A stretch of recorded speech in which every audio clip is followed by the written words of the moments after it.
Setiap insani dalam hidupnya, terkadang harus menemui masa sulit ataupun masa menyenangkan. Apa yang dilakukan selalu ada konsekuensinya. Namun bagaimanapun resikonya, selalu layak diperjuangkan. Jika kita merasa tiada daya, janganlah menyerah. Dalam hidup ini tidak selamanya suram. Ada saatnya berubah menjadi terang benderang, sehingga akan terwujud rasa syukur kepada Sang Pencipta.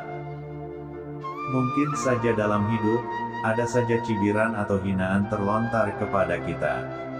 Tidak mudah menyikapi dan menghindarinya.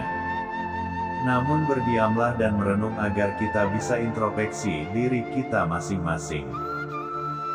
Ada masa-masa di mana kita sangat membutuhkan takdir, di mana sebuah persoalan yang tak kunjung usai dan rasanya terus membebani perasaan setiap harinya.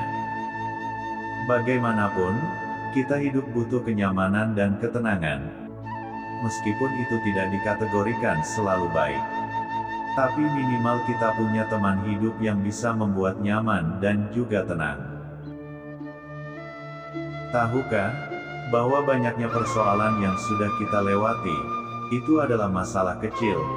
Kita hanya perlu melihatnya dari batas kemampuan kita.